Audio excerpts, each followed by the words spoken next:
ക്യാ ദലീൽ high ആപ്കാ pass, ക്യാ ദലീൽ ഹെ. ദലീൽ എന്ന് ഹിന്ദി പറഞ്ഞ തെളിവ് എന്നാണ്. അത് അറബി വേർഡാണല്ലോ. ദലീൽ കുച്ച് ദലീൽ നെയ് ഹെ. അതിന് വേറൊരു സുബൂത്ത് എന്ന് പറയും. ഇതും അറബി വേർഡ് തന്നെ. സുബൂത്ത് സെ ബാത് കറോ നാ, ആപ്കാ ബാത് കോയി സുബൂത്ത് ഹെ. സുബൂത്ത് എന്ന് പറയും. അതും ഹിന്ദി, ഉറുദു, അറബിയിൽ ഒരുമിച്ച് ഉപയോഗിക്കുന്ന വാക്കാണ് സുബൂത്ത്. അതും അത് തന്നെയാണ്. വല്ല തെളിവുമുണ്ടോ എന്ന അർത്ഥത്തിനാണ് പറയുന്നത്. ഖിയാമത്ത് കെ ദിൻ, വേറെന്തോ ഖിയാമത്ത് കെ ദിൻ തക്, അവസാന ദിവസം, ഈ ലോകാവസാനത്തിന് ഖിയാമത്ത് കെ ദിൻ എന്ന് പറയും. അതും ഹിന്ദിയിൽ സാധാരണ ഉപയോഗിക്കുന്ന ഒരു വാക്കാണ്. थोड़ा जिक्र करो ना मेरे आप क्या करें इसके बारे में जिक्र करो, അതിനെക്കുറിച്ച് ഓർമ്മിക്കുക, അതിനും സിക്ർ കർണ എന്ന് പറയും. അതും ദിക്ർ എന്ന് പറയുന്ന വാക്കിൽ നിന്ന് കിട്ടിയതാണ്. ഓക്കെ. അതുപോലെ മറ്റു കുറച്ച് വാക്കുകളുണ്ട്. നമ്മൾ അറിയപ്പെട്ട ഒന്നാണ് ഹിമ്മത്ത്. ഹിമ്മത്ത് സി ബാത് കർണ ഹെ, ഹിമ്മത്ത് സി കാം കർണ. ഹിമ്മത്ത് അതായത് നമ്മുടെ മനക്കരുത്ത് എന്നൊക്കെ പറയുമല്ലോ, അതിനാണ് ഹിമ്മത്ത് എന്ന് പറയുന്നത്. ഓക്കെ.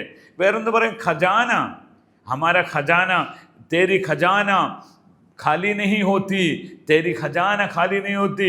ദൈവത്തോട് പറയാം നിന്റെ ഖജനാവ് ഒരിക്കലും ഖാലിയാകൂലല്ലോ എന്നൊക്കെ പറയും. ഖജാന എന്ന് പറയും.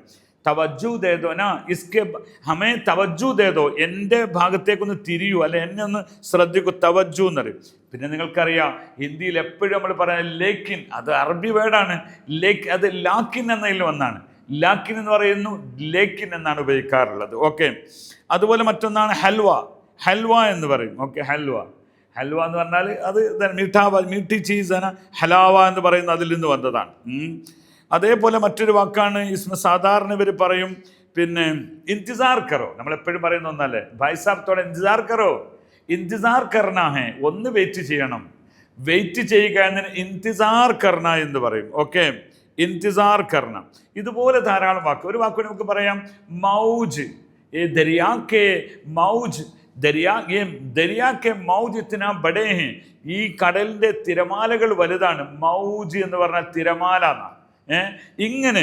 അപ്പോൾ നമ്മൾ എന്ത് ചെയ്തു? ഹിന്ദിയിലും അറബിയിലും ഉറുദുവിലും ഒരുപോലെ സംസാരിക്കുന്ന ഏകദേശം 90ഓളം വാക്കുകൾ നമ്മൾ പഠിച്ചിട്ടുണ്ട്. ഇതൊക്കെ നിങ്ങളുടെ ജീവിതത്തിൽ ഉപകാരപ്പെടുമെന്ന് നിങ്ങൾ അറിഞ്ഞാൽ ഇനിയും 100 വാക്കുകൾ ഞാൻ പറയും.